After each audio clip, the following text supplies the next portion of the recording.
All right, so Solomon, so just to kind of get you, we've been kind of flip-flopping a little bit Sunday mornings and Sunday nights for a reason, just because some of the stuff, like the 2 Peter stuff, is, man, it's just, for me, it's just really good stuff for the Sunday morning crowd, which is usually, a much larger crowd. This is a smaller, more intimate type of a crowd.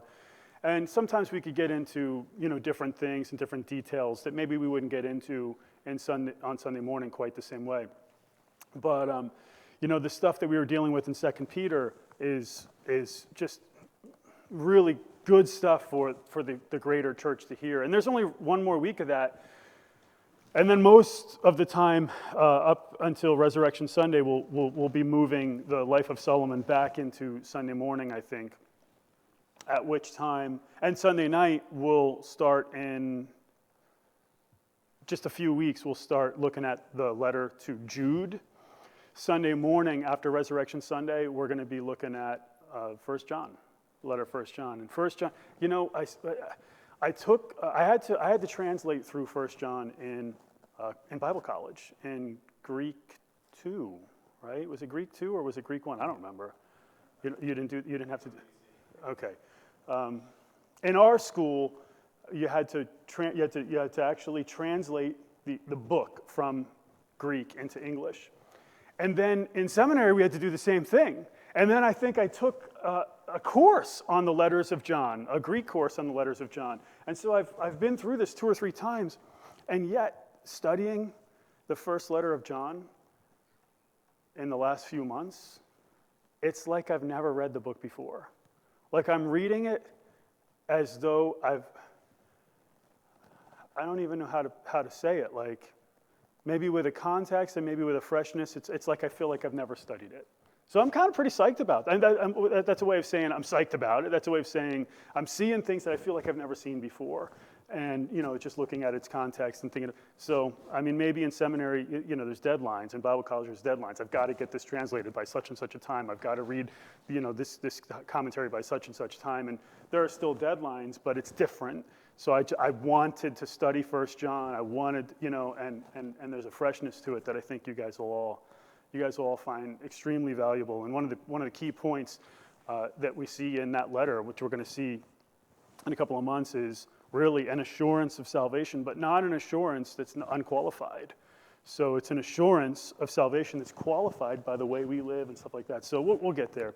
But anyway, just to get you caught up a little bit on Solomon. Solomon has been king. Now there's a little bit of a debate here about the exact timing by some people, but Solomon has been king for about 20 years right now. During that time, he's been building stuff. He's constructed a most glorious house of worship, the temple in Jerusalem. The most glorious place of worship ever known to man up until that point in time. Unfortunately, what we've seen in the life of Solomon is that doesn't seem to be, it didn't seem to have been his highest priority. So we saw it took 7.5 years to build the house of the Lord, but it took 13 years to build his own house and his own palace complex. And we saw how much bigger his house was. And we saw how much bigger his throne room was. And we saw how much bigger, presumably even here, was the wife of Pharaoh's house. And this whole complex, considerably bigger and considerably more elaborate and considerably more expensive than the house of the Lord. Now, we don't necessarily automatically read it that way if we're not paying attention, but the signs are there. There's trouble in Solomon's life early on. Early on. Early on, he's marrying an unbeliever who's worshiping idols. Early on, he's focusing and spending so much time and money and energy on his house and on his palace and on his idolatrous wife's house. And so there are cracks. And these cracks are signs of things to come. And they'll really contribute to Solomon's ultimate downfall. This stuff doesn't go away. Actually, the stuff we see early on that we've already looked at, that stuff kind of compounds over time. It kind of gets worse. His excesses get worse. His chasing after women gets worse until he ends up being a full-on idolater. We're not there yet. Last week, Solomon prays a lengthy prayer at the dedication of the temple. In that prayer, what we saw over and over and over and over again, we saw sin. You know what? You guys tell me, whoever was here, you tell me, what was the cycle that we saw in those prayers? We saw sin, followed by what? Consequences. Sin, followed by consequences or judgment, followed by repentance, followed by restoration. It's a cycle you see throughout the book of Judges as well. So we see that throughout Solomon's prayer, a call for repentance. We saw sacrifices and offerings. We saw God's glory entering into the temple. And all of it displays the unequal value of worship and really repentance. And when that time of worship had taken place, God appeared again to Solomon. 1 Kings 9, verses 1 and 2 for now. Now it came to pass, when Solomon had finished building the house of the Lord and the king's house, that's why we're calling it 20 years, and all that Solomon desired to do, that the Lord appeared to Solomon a second time as he had appeared to him at Gibeon. And so it's been 20 years since God first appeared to Solomon, and at that time Solomon prayed for wisdom. God granted that request, but since that time Solomon's been busy making buildings. He made the temple of the Lord, which we talked about. He made his own palace and his own royal throne room and his idolatrous wife's palace. And he also made something called the Millo. The Millo. Anyone know what the Millo is? The Millo. The Millo. M-I-L-L-O. Not to be confused with Mallow, as in Mallow Cup, which is one of my favorite candy bars. No. I mean, they got that right. The Mallow Cup, they really got it right. But anyway, it's like Reese's peanut butter. You know, you get a Reese's peanut butter cup. It can be dry and crumbly. You ever get the dry and crumbly Reese's peanut? That's no good. I like the creamy. You know, the Mallow Cup is never dry and crumbly. But anyway, the Millo. He builds the Millo. What's the Millo? We read about Solomon building the Millo. And what it is a terraced structure on the eastern wall of Jerusalem that's designed to help support the city and its building projects. So think about you have this layer and then like a stair step layer and that all really kind of supports everything that he built. So he's building stuff. He's making a name for himself. And now after decades, God appears to Solomon once again. Only this time there's a reminder of his promise and a warning, a serious warning. First, we see God reminding Solomon of his promise. Look at verse 3. The Lord said to him, I have heard your prayer and your supplication. That's that prayer which we saw over and over and over again. And of course, it ended with praising God for who he is, but over and over and over again. When your people sin and they face this judgment, whether it be no rain or whether it be taken captive by their enemies or whatever. So there's sin, there's consequence or judgment, there's repentance. If they repent, if they turn, then hear their prayer and forgive your people and so on. So you have this prayer that was made in verse 8, chapter 8. The Lord said to him, I have heard your prayer and your supplication which you have made before me. I have consecrated this house which you have built by putting my name there forever, and my eyes and my heart will be there perpetually. As for you, if you will walk before me as your father David walked, if you will walk before me as your father David walked, in integrity of heart and uprightness, doing according to all that I have commanded you, and will keep my statutes and my ordinances, if you do this, then, that's what we have is a conditional statement, an if-then statement, then I will establish the throne of your kingdom over Israel forever, just as I promised to your father David, saying, you shall not lack a man on the throne of Israel. So God has heard Solomon's prayers, answered them. He has consecrated the house in verse 3. The Lord is the one who makes the house consecrated. He's the one who sets it apart for service. That's not something man makes. The temple wasn't holy because man made it holy. It was holy because God made it holy. God has put his name there forever in verse 3. And everything that Solomon has asked for, God answers, but then he returns to his promise here, his promise to David. And what you have here really, well, you tell me, what's this really about? Is this about, hey, listen, Solomon, if you walk before me the way David walked, right? And we know that we know the whole situation with Uriah, how he sinned against Uriah, how he slept with Bathsheba and then had Uriah murdered. The point here is that David remained faithful to the Lord, as in he didn't serve other gods. He didn't become an idolater. Hey, listen, if you remain faithful to the Lord like your father David did, then Rehoboam is going to be the king. And then Abijam is going to be the king. And then Jehoshaphat is going to be the king. Asa is going to be the king. And then Jehoshaphat is going to be, and so on and so forth. Is that what this is, or is something else going on here? What is this ultimately referring to? I mean, it's not that it doesn't include that stuff, but there's something greater going on than just Jehoshaphat and Abijam and Asa and, I got them already messed up. Rehoboam, and you understand what I'm saying. More than just regular human earthly kings. You have the establishment of the throne of your kingdom over Israel forever.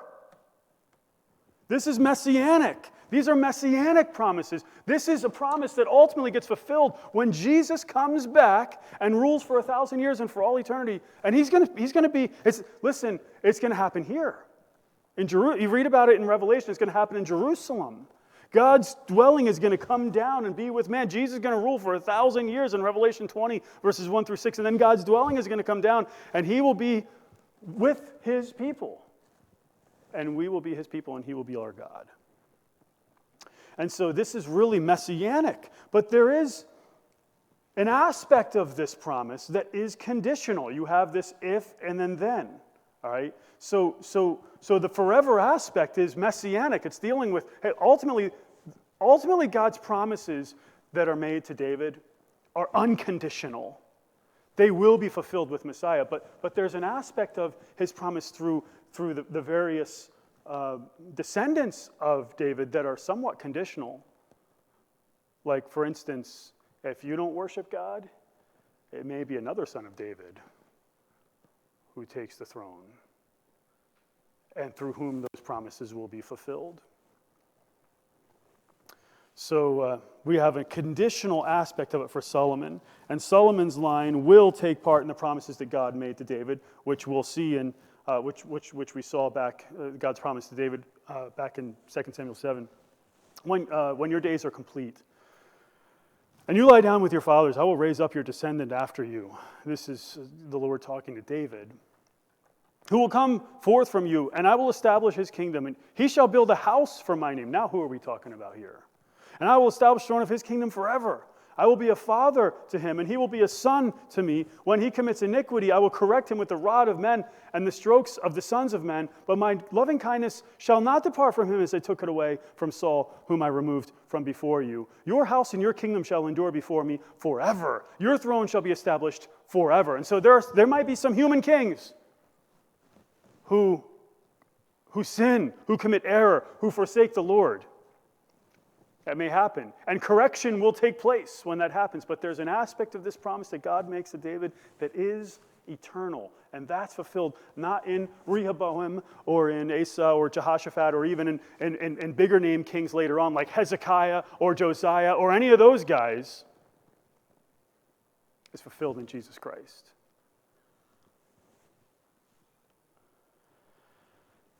Nevertheless, what we see here is a call to remain faithful to the Lord, to walk before me as your father David walked, to walk in integrity of heart and uprightness, to do according to all that I have commanded you, to keep God's statutes and his ordinances. And if they do that, then God will establish the throne of their kingdom forever. If Solomon remains faithful and his sons remain faithful, they'll ensure that the kingdom remains. And it's really quite simple. Worship the Lord and put him first. Worship the Lord and put him first. Will Israel do that?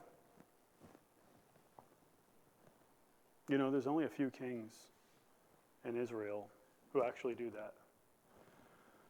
Most of them are evil kings. Most of them don't do as their father David did. Most of them walk away from him.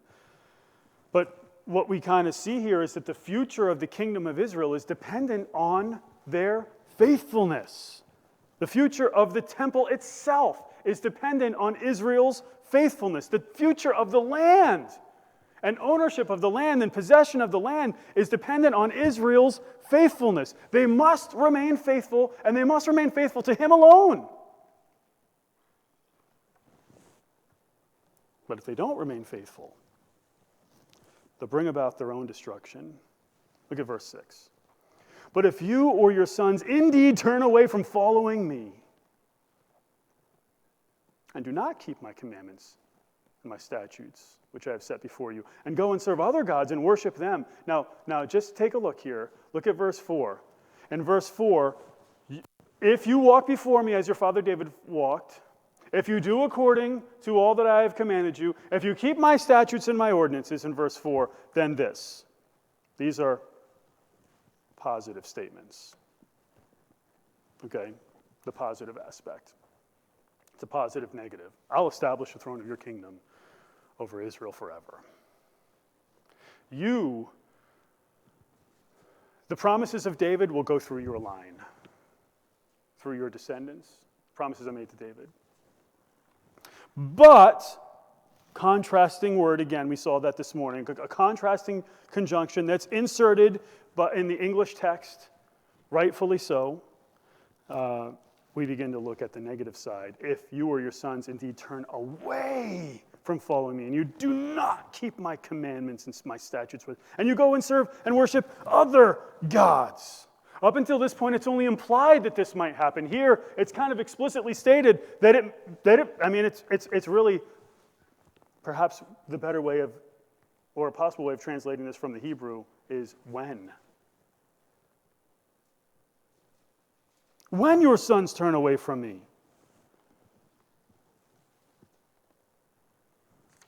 Not so much conditional, because it's not a for the sake of the argument type of a thing. There's a recognition that these people are stiff-necked and rebellious, and this is the way they'll go. When your sons turn away from me, when they go and serve other gods, then, and this is the second part of that, if we call it an if-then statement here, then I will cut off Israel from the land which I have given them, and the house which I have consecrated for my name I will cast out of my sight. So Israel will become a proverb and a byword among all the peoples. They'll lose everything. They'll lose everything. If they go and they worship and serve other gods, if they're not faithful to the Lord, they're going to lose everything. They'll be cut off. They'll be cut off from the land. They'll be separated from the promised land, taken away to a faraway land as slaves, as captives. And instead of being free under the Lord, they'll be slaves under idols. And they'll see the temple of God, the most glorious worship site ever built up until that day, destroyed and burned down by foreign armies. The place where God is worshipped. The house which the Lord has consecrated for his name will become empty. It'll become desolate. It'll become a pile of rocks. Israel is going to come to rely on this temple, and it's all going to come crashing down in less than 400 years from the time this is written. If this is written, 966 we called the beginning of the temple being constructed. 946 BC. by 586 BC. What's that? Let's do the math on that. 6, 7, 8, 360? In 360 years, the whole thing gets destroyed by the Babylonians. And Jeremiah writes about it. Check this out. Jeremiah says to the people of his day, Jeremiah is ministering between 627 BC and I think 550 range, something like that. Right around the time, just before the time of the destruction of Israel and after it. Do not trust in deceptive words saying, this is the temple of the Lord, the temple of the Lord, the temple of the Lord.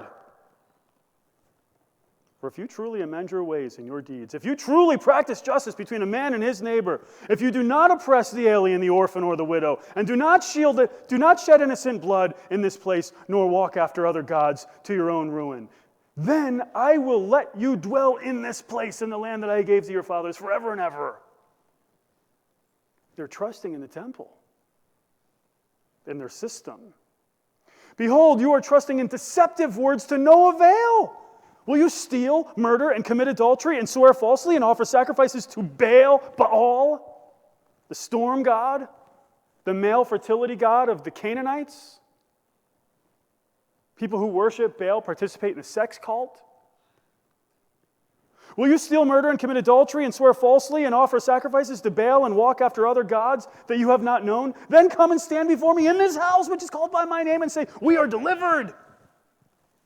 That you may do all these abominations? Has this house, which is called by my name, become a den of robbers in your sight? Jesus quotes that later on. Behold, even I have seen it, declares the Lord. But go now to the place which was in Shiloh. Shiloh, the place where I made my name dwell at first. And see what I did to Shiloh because of the wickedness of my people Israel. You think you're going to get off. Look what happened to Shiloh.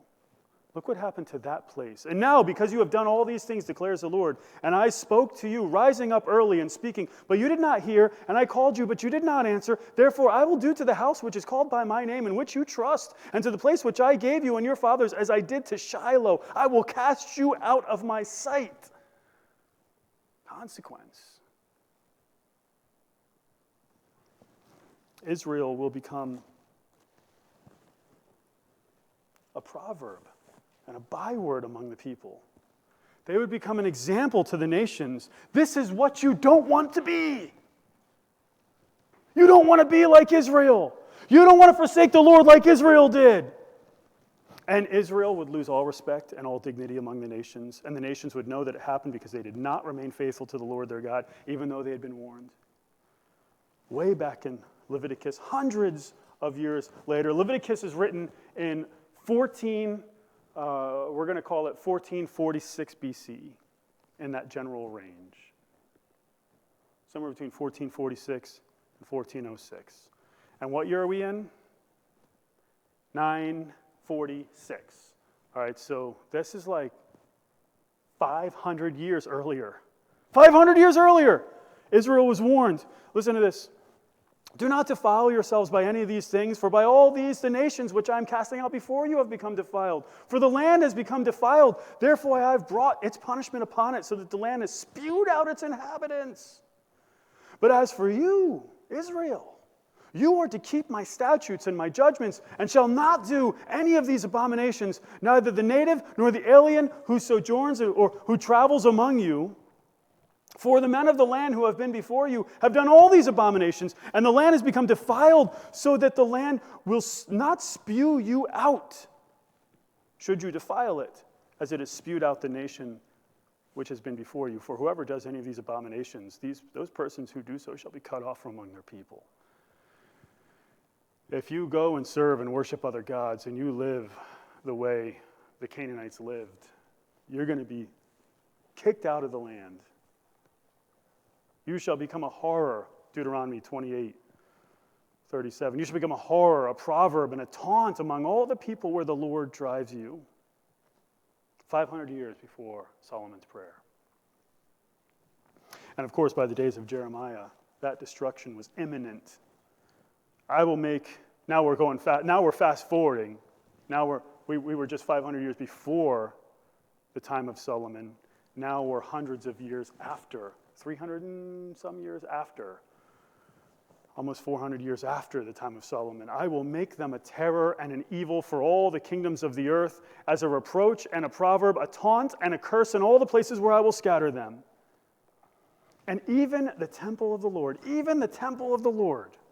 will be destroyed. We're back in 1 Kings 9. And this house, we saw it 500 years earlier. And this house will become a heap of ruins. Everyone who passes by it will be astonished and hiss and say, "Why has the Lord done thus to this land and to this house? Why has this happened?" And they will say, "Because they forsook the Lord their God, who brought their fathers out of the land of Egypt, and adopted other gods and worshiped them and served them. That is why, therefore, the Lord has brought all this adversity on them." 587, 586 BC, Babylonians come in, and they invade Judah, and they take the city of Jerusalem, and they take the people of Israel as slaves, and they destroy the temple of God. They burn it to the ground. Check it out. Nebuchadnezzar burned the house of the Lord, the king's house, and all the houses of Jerusalem, even every great house he burned with fire. Over in 2 Chronicles, we see the same thing. They burned the house of the Lord and broke down the wall of Jerusalem and burned all its fortified buildings with fire and destroyed all its valuable articles. And all the nations would come to understand why this happens. What was predicted way back hundreds of years, 500 years earlier in Deuteronomy 29 again. All the nations will say, "Why has the Lord done thus to this land? Why this great outburst of anger?" Then the men will say, "Because they forsook." That sound familiar? It's like, wow. "Why has the Lord done this to this land and to this house?" In 1 Kings 9, 8, and 9. And they will say, "Because they forsook the Lord their God," in verse 9, 500 years earlier. All the nations will say, "Why has the Lord done thus to this land? Why this great outburst of anger?" Then men will say, "Because they forsook the covenant of the Lord, the God of their fathers, which he made with them when he brought them out of the land of Egypt. They went and served other gods and worshipped them, gods whom they have not known and whom he had not allotted to them. Therefore, the anger of the Lord burned against that land to bring upon it every curse which is written in this book. And the Lord uprooted them from their land in anger and in fury and in great wrath." It's like a triple whammy. Like 3 ways of saying the same thing: anger, fury, great wrath, and cast them into another land as it is this day. Moses writes about it long before it happens. Idolatry will bring about Israel's destruction. And all they had to do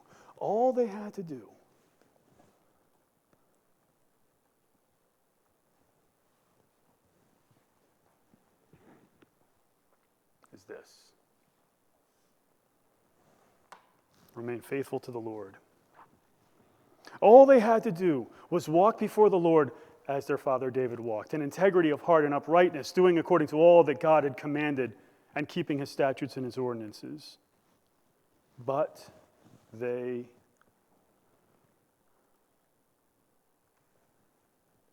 forsook the Lord their God. And so what good is a temple? What good is a temple to the Lord when they're worshiping and serving idols? You know, this temple that was dedicated last week. This temple that Solomon prayed, it was like, what was it, 66 verses or something like that? I don't remember. It was a long passage we looked at last week, 62 or 66 verses. 7.5 years in the building. All the many sacrifices and offerings that were made. The hundreds of years in planning, in waiting for it, and ultimately in worshiping at it. You know what Israel did there? They mixed the worship of the Lord with the worship of idols. They became syncretistic. You know what that means? Syncretism? Syncretism. They joined together their false idolatrous system of worship with the worship of the Lord, and they believed abominable things like the Lord married the female Canaanite fertility goddess Asherah. And we find archaeological evidence, we find documents that talk about the Lord and his Asherah. That's how far away from God they got. The Lord, in their minds, marrying a female fertility goddess. And that is an abomination. And so the temple will be removed from their presence, and they'll be removed from the land because they forsook the Lord their God. And all of this, which seems at this moment in 946 BC, which seems like it's many, many years away, 300, whatever the number was, 360 something? I don't remember what the number was. 360 years away. All of it is set in motion already. When Solomon is marrying idolatrous women. When Solomon is already prioritizing his house and the house of his Egyptian wife and his throne room and his palace complex, and where soon enough he'll be accumulating stuff and goods and money and women. As the king goes, so goes the people. By the end of Solomon's reign, everything seems good and right now. Everything seems glorious. It was a glorious time for Israel. They had fulfilled the land promised to Abraham by inhabiting the land all the way up to the Euphrates and all the way down to the river Egypt. What seemed like such glorious times, it'll change even during Solomon's life. His relationship with Egypt, which he set up by marrying Pharaoh's daughter, because if I marry Pharaoh's daughter, now we're in-laws, now we're family, we're not going to go to war with each other. Guess what? By the end of Solomon's reign, Egypt is coming. There's a new king, and he's coming against Israel. And before long, King Shishak of Egypt will invade. Under 5 years after Solomon's dead, 5 years later, Egypt invades. 5 years later. His relationship with Syria weakens. His relationship with Edom weakens. He develops enemies at home who would eventually contribute to the dividing of Israel into two nations. Jeroboam, the son of Nebat, you might have read about him.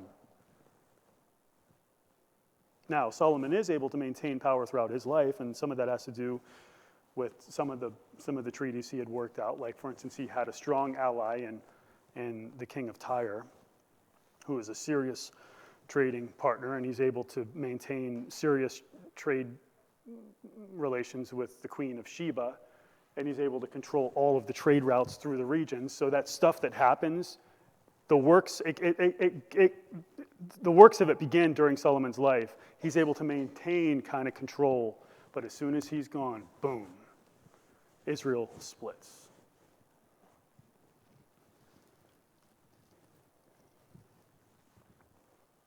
But things are going in the wrong direction. Even at this point. And God warns Solomon about it. Don't go this path. Does Solomon listen? He doesn't.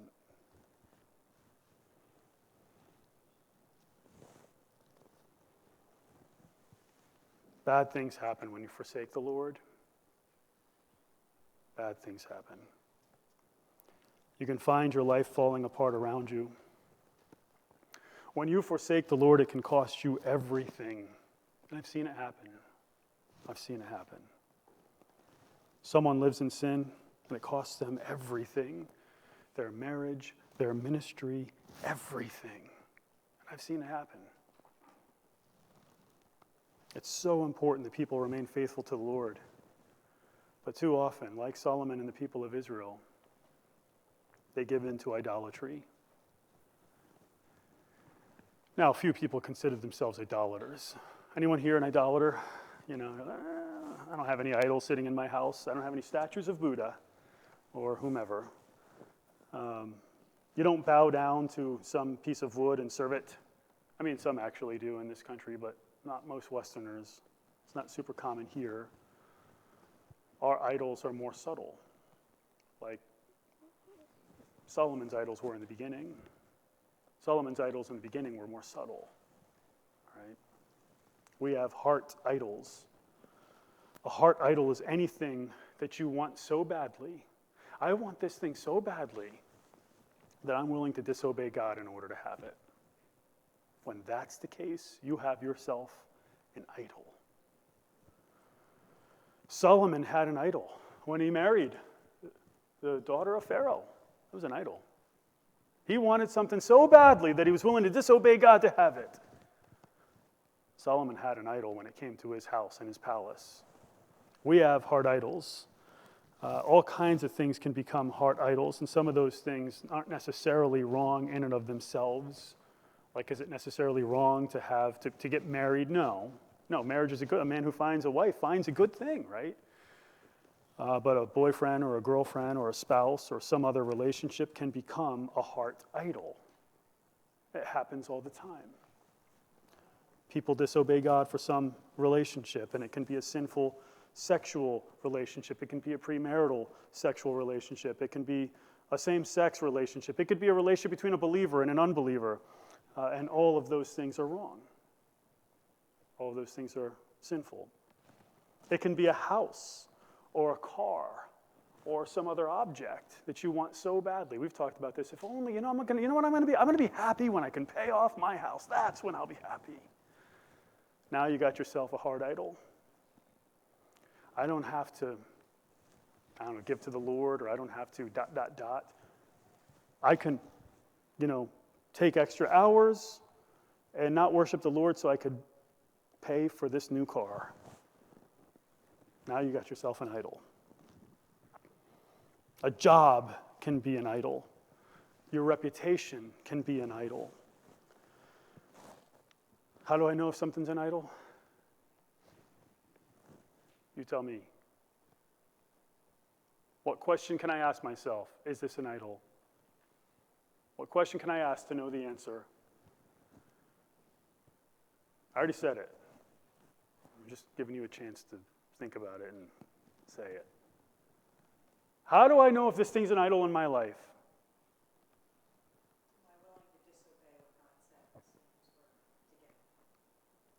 Do I want this thing so badly that I'm willing to disobey God to have it?